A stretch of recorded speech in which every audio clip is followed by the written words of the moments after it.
family and friends, welcome this afternoon as we come together to remember and celebrate the life of Donna Hare, who died on Friday, July the 7th. Thank you for being here today to support the family and each other as you share stories and say your goodbyes. Today is a celebration of Donna and her influence on your lives. Nothing sombre and sad, but an opportunity to remember all of the wonderful times that you spent together over the years. Donna leaves behind her beautiful daughters, Poppy and Daisy, her partner Brian, brother Luke and sister-in-law Dina, their children Marlon, Noah and Torrin. Donna was a friend to many. Donna loved the beach, and Brian told me that he'd often get photos of the sunsets that she watched most days. It only seems fitting that we're here near the water to say our goodbyes. Donna was a private person whose life revolved around her daughters and those that she loved. And there are a few who would like to share their memories and stories of Donna and her life, and we'll start first with her brother Luke.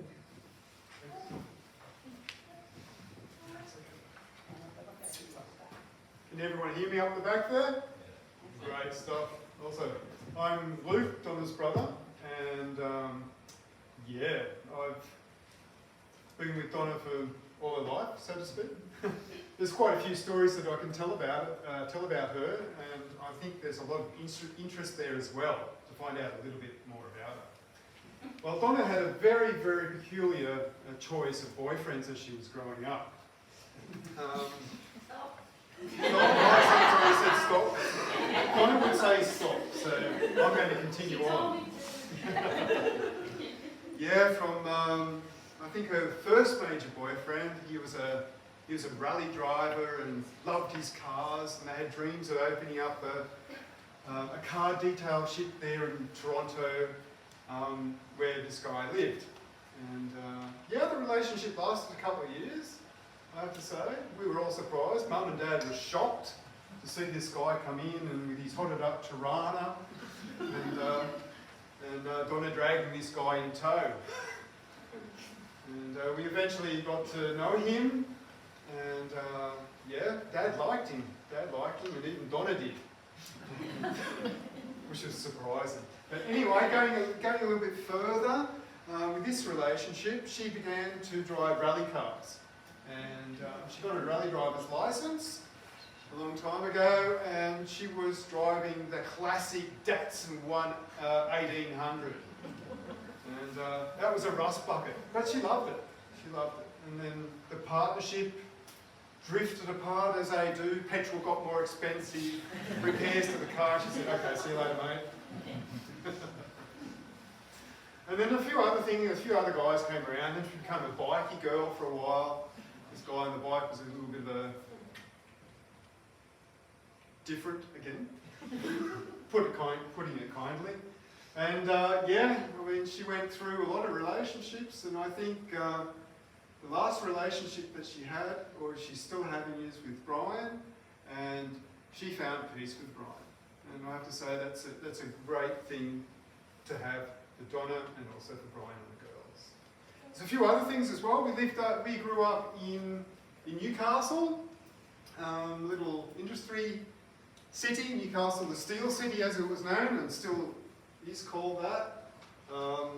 We moved around quite a bit. We lived in Islington, Jasmine, Wallsend, a few other places as well. We went to different schools there, so we were a bit of a nomadic family.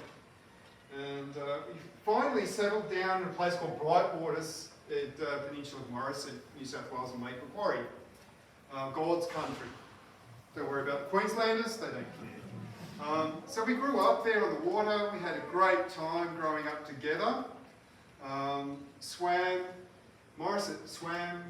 Yeah, we did everything together more or less. And we found our own ways in life by living there. And that sort of planted seeds for Donna, especially Donna and myself, to be nomadic. And Donna moved around quite a bit. She left Morisset, moved into Newcastle, followed a career there, and then she met another guy, and then they moved over to Western Australia, and they hung there for a couple of years, and then the guy got transferred to Tasmania, moved here, and this is where she stayed. And that was about 20 years ago. And I mean, when I look at all you people here, I have to say, wow, she has touched a lot of people. and she's let a lot of people come into her lives, even though she was a very private person. Yeah, she even came over to Europe to come and visit me once, and that was fantastic. And I was quite surprised that she actually had the motivation and the courage to do that all by herself. And we had a great time as well. We travelled and went up to Zermatt and had some cheese fondue, cheese soup as everyone knows it. Yeah, and I think even I have to tell you a little story on how Donna came to life. I think it's very important for me to tell you or everyone here that Donna's birth wasn't quite easy. I mean, no birth is easy, but she had difficulties, or our mother had difficulties at the time. And me as a 4-year-old, I ran out, I saw my mother, she had problems and stuff, and the mum told me to run out and go and get the neighbours. So I ran out and got the neighbours. I was about 4 years of age and came back, and they came back with me and called the ambulance. After that, Donna was born. So due to that, it was the first time I actually indirectly saved her life. No, I'd like to think of it like that. And so everything went on and travelled and cruised and yeah. And she was happy. Didn't like school much, but she was a better student than me. That's for sure. I was just lazy. She was the achiever. Yeah, and then the years went on, we parted our ways, but the distance didn't really stop us from staying in contact and everything like that. And so I'm sort of rambling at the moment. Sorry about that. Everyone can still hear me? All right, great. And yeah, I decided to come over and pay a visit to Donna last year. And yeah, we had our chats and catching up and all that sort of stuff. We had a great time together. Even with the girls, the girls would give me a hard time about my hair and all that sort of stuff, and I should get rid of it. And, who are you, Luke? Uncle Luke, go away, leave me alone, don't tickle me. What about my feet? That's another thing. Well, anyway, one morning she woke up and she wasn't feeling quite well, and then she collapsed in her lounge room, and there I was once again. I called the ambulance. And this is now the situation that we're all facing together, or maybe alone. So, as a matter of fact, I tried to save her life for a second time, and didn't achieve it this time, but anyway, but she's in a better place. So just to conclude, I'd just like to say to everyone, thank you for coming, and thank you for sharing Donna's life. Once again, she's made a massive impact on everyone here. And I just want to say thank you. And one more thing, I just want everyone to stand up for a minute, if you don't mind. Just stand up and look to your neighbour next to you, to the person to the left of you and to the right of you, and just say hello. Everyone just say hello. Okay. You can sit back down now. I know it's a... And one more thing. Donna loves the water, as I do. We're both water rats. And just look out the window for a minute and pick a wave. Pick a breaker. And that's our lives. The waves form, they travel, they come to a destination, they break, and then they disappear. And each circle of life, that's what we're all going to face. And I just want to say thank you very much. There's going to be... Karen's coming up, okay.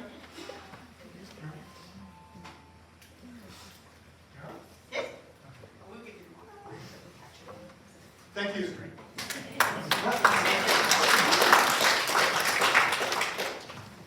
Thank you, Luke. Can everybody hear me? Nice and clear? Hi, everyone. So look, I've got a few things. It's very random. I've got no notes, no nothing. But I do want to say a few words. So I'm Donna's auntie, Most people will recognise me because we kind of sort of look similar. In fact, it was only a couple of months ago that Donna insisted that we have a DNA test because she actually thought that maybe I wasn't her auntie, I was actually her sister. No, I'm definitely her auntie. I wanted to say a couple of things. So I arrived in Devonport last Tuesday, following a conversation that I'd had on the phone with Brian, and I knew it was time to come. And I walked into the hospital room. And when I walked into the hospital room, I was confronted by some lovely ladies who have actually become very dear friends of mine. And it was quite an eclectic group. And of course, Donna's two girls, Donna's lovely partner Brian, I met Reese, and it was an amazing kind of get together for a very sad event. But that event has led to something else happening. And that's what life is. You know, life becomes full circle, where one thing happens, leads to something else, and then you take that to the next destination. And Donna did that, right? So I like to think that, you know, Donna has formed, has helped form a great connection that I wouldn't have had before. So I want to say thank you to Donna for that. I want to say thank you to Donna's friends for being there for her. And I mean, look around the room, there's so many people here. You know, Donna was an extremely private person, there's no doubt. Donna lived for her children, her two beautiful girls at the front here, right? So to see everybody here and see such a big group of people here, that's amazing, because she's touched people in different ways, right? And that's really important. I used to run some courses on leadership, and one of the most confronting things that I had to face in some of those courses was talking about, if this was your funeral, what do you want people to say about you? And when you stop and you think about it, it really makes you think, what have I done in my life that I actually want people to say, wow. When I look at Donna, you know, when I look at me, and I'm no longer here, maybe my soul is here, what do I want them to say about me? And that kind of helps drive, I think, a lot of what, you know, people like Donna live for, is that, you know, there's good. You know, I'm good. I'm remembered because I'm a great mom. I'm remembered because I put myself out there and I worked my ass off. I'm remembered because I'm a good friend. You can't ask for much more than that. You know, no one wants to be remembered for working their ass off and never seeing their family. No one wants to be remembered for not being a good person. Donna is remembered in this room for all the right reasons. And that's what we live for. So my thank you goes to everybody here in this room. My thank you goes to Donna for producing these two beautiful girls. And they are. A bit cheeky at times, but that's all right. My thank you goes to Brian, who is the most amazing man that Donna could ever have connected with. Brian, you are a godsend, right? Brian, your boys and your boys' family are a godsend. Thank you. To be here, to be next to Brian, to be next to Donna, to take her through that awful week that we had last week. Oh my God. Never want to see that again. But the strength was in that room. And I said to the girls, when we were standing by her bedside, you draw strength from this, not weakness. That will carry you forward. Right? To Luke, thank you for being a brother. Even though we don't like your hair, that's all right. Thank you for being her brother. You know? For those who don't know, Donna's mum, my sister, and Barry's sister passed away at the same age of a brain tumour. Right? How profound is that? I can't make sense of that. And here we are, right? So, you know, during the course of last week, we were saying to her, Mum is waiting, and Dad is waiting. All right, so thank you once again. Love those that you love and tell them, all right? Never forget that. Thank you so much. I'll ask Julie to come.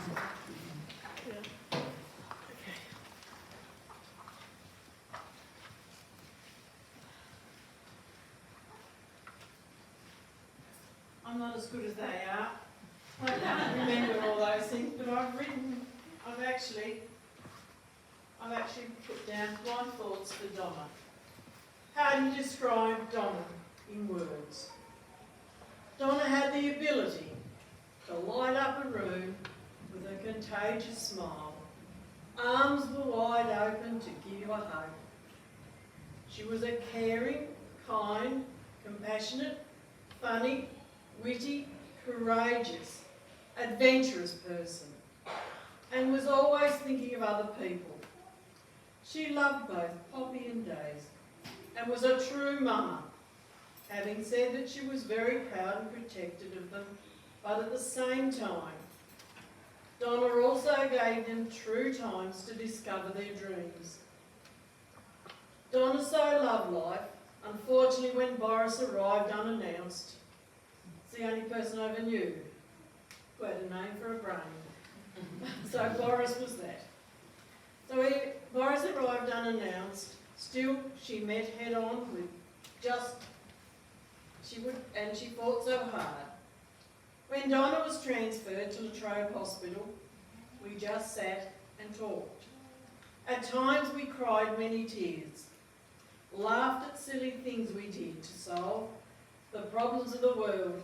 I guess we never did do that. But we shared similar passions because in garden and in reading books, when she was able to find her forever place, she worked out where her library would be. A place to put in her raised garden beds and grow vegetables. These were her escape places, as she would say. My darling Donna, as we would say to each other, a true friend is like diamond, precious and rare. And my darling Donna, you certainly were my diamond friend. Farewell, my darling diamond friend. Spread your wings and fly high, fly free. I will truly miss you.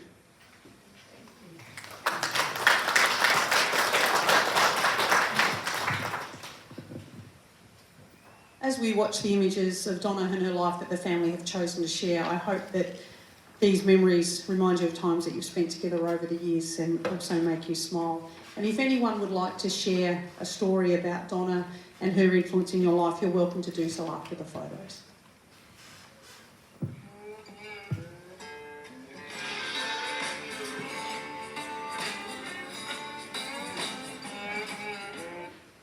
Sorry, it's dropped out of the Bluetooth Wi-Fi. We'll just connect it back.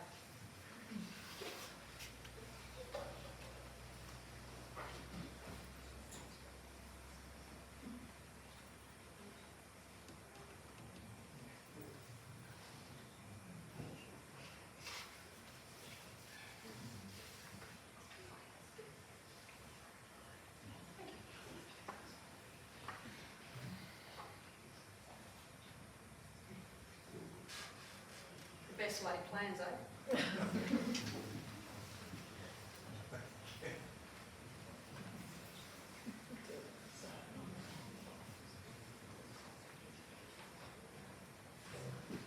Does anyone have a joke? Fresh out. Fresh out. I reckon that's what we said before. Won't connect.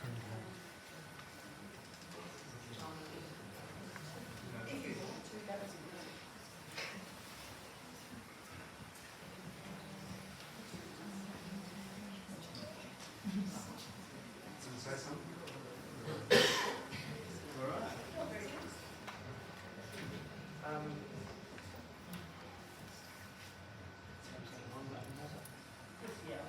Oh yeah, okay. That I can do. thank you. And my name's Malcolm, and I am here as a team member of the Simplot family. Up the back here we have a large array of colleagues and team members and friends who are a part of our Simplot family, and we are compelled to come today to remember what was a wonderful life. So I have here a collection of thoughts from our team, and they have asked me to present those thoughts. So I won't ad lib, but I'll read as they are a reflection of the memories that our team has working with Donna, and we all have work lives and we have a work family. We spend so much time at work that we build wonderful relationships that a lot of people don't know of. But those relationships go all through our lives, and they make the chapter of our journey also much more rewarding. So thank you for the opportunity to share something of our Donna.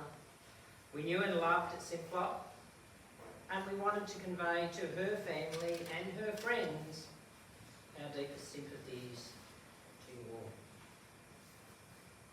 What I share today is that collective summary from our work colleagues and the qualities that we remember Donna for and some of those moments that we shared with her. Donna was a part of our engineering team, maybe far from an engineer that we could get, but she was part of our engineering team looking after the administration work, purchasing and populating our systems. Her desk was small. She shared an office with a bunch of likely blokes, most who were up the back, above the engineering workshop. We would contest, however, that Donna had the best outlook of them all, even though she had the smallest desk. She was a star in her area of administration.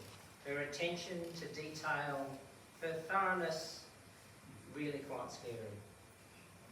If someone had inadvertently made a mistake, she'd pick it up and correct it. But rather than focus on what was wrong, as many might, she would put her efforts into understanding why this was the case, what was needed to be done, so it didn't happen again.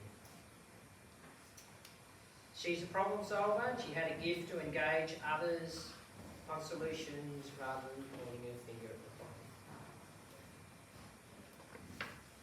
Donna always had a smile on her face. She had a great sense of humour to bring to work. She had a happy nature which was contagious around the people she worked with and all those who interacted with her. Donna loved people. Not necessarily large groups, like myself, not being up the front. But she relished in those one-on-one conversations. She had that gift of reading the play, and she was able to pick up on those around her going through difficult times. She would offer that listening ear that was truly listening, not judging, fully engaging in the conversation and willing to provide some wise and valuable counsel. She was genuinely interested in you. Donna constantly surprised us through her recollections and discussions that often took place many, many moons ago. She would recall events, names of people, of their children, that she had never met, but she had listened to so very well. And she wanted to follow up and ensure everything would work out just for the best. Donna would do anything for anybody at work, always looking for an opportunity to help out, pick up a job, or support someone who needs supporting, offering that kind and encouraging word, our helping hand. She was such a caring and compassionate person, her focus on others, not always on herself. She would be the person sitting in the canteen, almost waiting to capture a glimpse for you to go and sit with her and to share your burden. And if you're lucky, you'll share a muffin as well. Should we just chat about life and the stuff most of the fellas in the engineering department didn't want to talk about? The value of being... We all miss Donna greatly. And again, we pass on our condolences to her family from her simple family. It has been a privilege for all of us to have worked with Donna, to share a short amount of time in her life, and I'm sure the team will miss her very much. Thank you.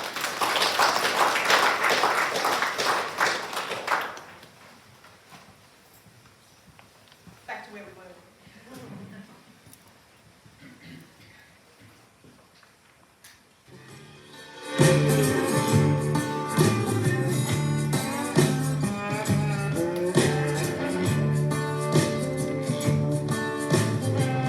I may not look quite right to you. Some people see me and they run.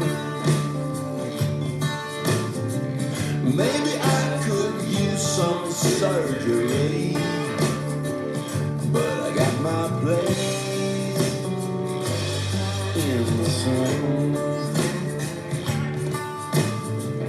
I never took no charity. I make it work which way I can. My folks never sent no dough to me to get my place in the sun.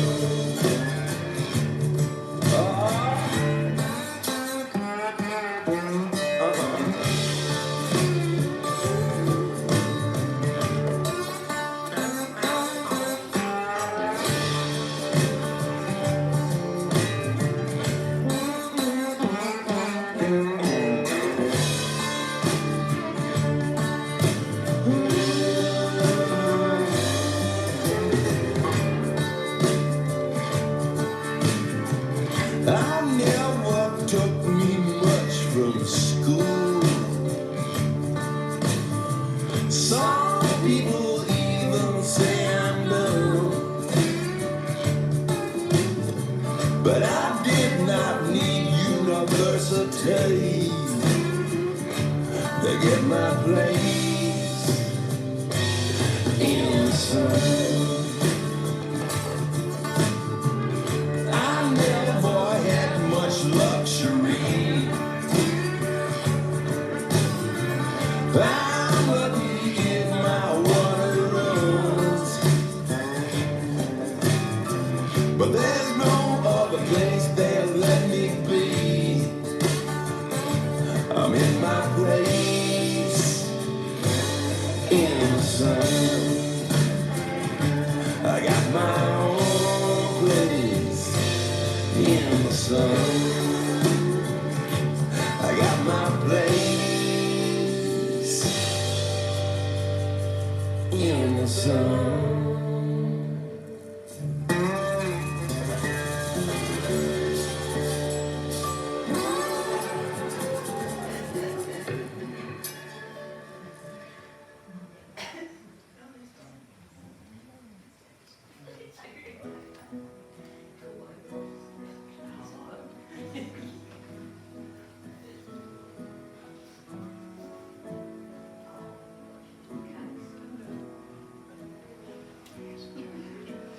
How could nothing come standing strong, yet feel the air beneath my feet? How can happiness feel so wrong? How can misery feel so sweet? How can you let me watch you sleep, then break my dreams the way you do? How can I have got in so deep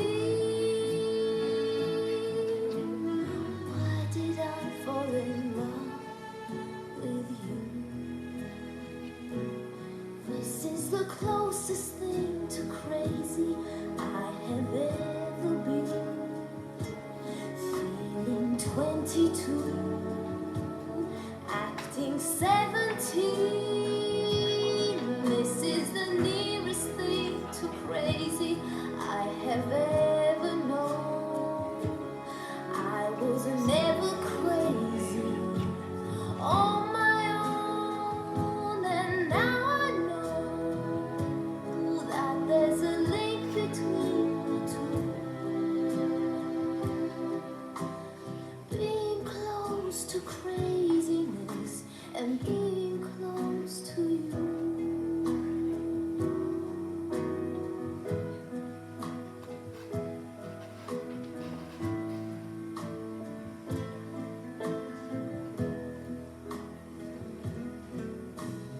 How can you make me fall apart, then break my forward loving lines?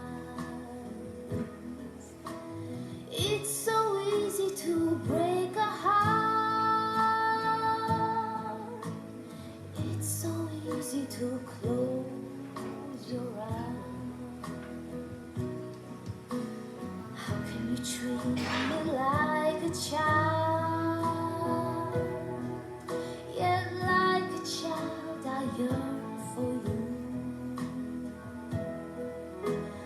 How can anyone feel so wild? How can anyone feel so blue? This is the closest thing to crazy I have ever been. Feeling 22, acting 17. This is the nearest thing to crazy I have ever known. I was never crazy on my own, and now I know that there's a link between the two. Being close to craziness and being close to you.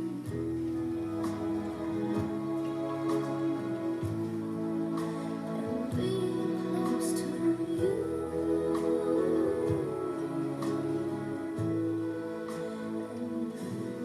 close to you. It happens very quickly, yet don't take no time to be right there beside you while you're looking for the signs, and it will send you reeling when you're not sure what's not. Observe from a wider curve the changing angle of the shot. With no straight lines, it all collides. Somewhere it's gonna hurt. Sunlight bends around the earth, and it will keep you guessing and still not show its hand. Leave you drifting there in the open air, looking for dry land, swimming all around you, a field of stars at night, entranced by the pattern dance of frenzied bugs in light. Saw so sparks against the dark, time is on the curve. Sunlight bends around the world.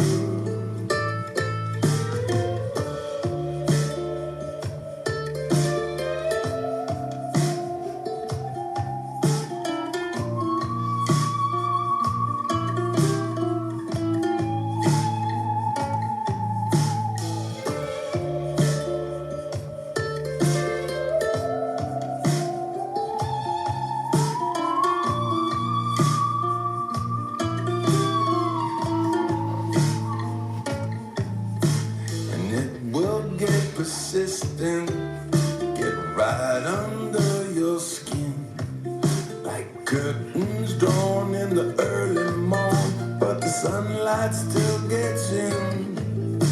And somewhere in the shadows, where they all know your name, leaning there on your bent back chair, dreaming while I play. Another night, it all collides. It's an ever-setting sun, and the wildflowers are on the run, while stars throw sparks against the dark. Time is on the curve, sunlight bends around the world.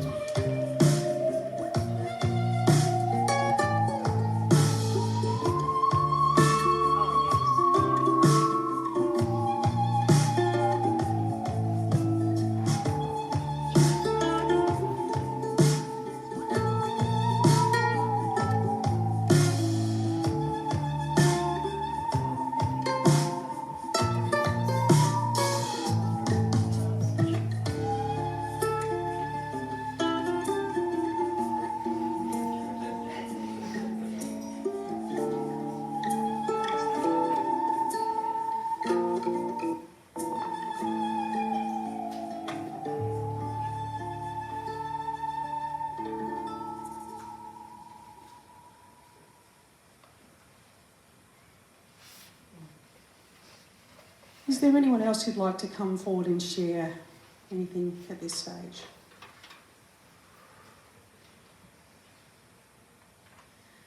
Maybe over a sandwich and a cuppa or a beer or a wine. Can I just say that whoever put all that compilation together, good on you. That's beautiful. I don't know if Poppy and Daisy were too happy with all the photos from the looks down the front here. We had a few, oh goodness. So no giving them trouble, hanging it on them later. As we now come to the end of our formal celebration of Donna's life, I'd like to remind you, of course, to remain and join with the family at the conclusion to share your own stories and memories of times that you've spent with Donna over the years. I'd like to share with you these words that I think are fitting for today. It's a verse by David Harris. Just beyond the sunset lies a home for me, where the world is peaceful, like a paradise should be. Just beyond the sunset, someday is where you'll find me. Thank you for being here, and thank you for sharing a part of Donna's life, for sharing your memories and stories and supporting her girls and each other during this time. I know that you'll think of Donna often and always remember her with a smile. It's fitting that we play The Cruel Sea, one of Donna's favourite bands, and listen to See You Later as you make your way to toast Donna's life and to share those stories and memories together.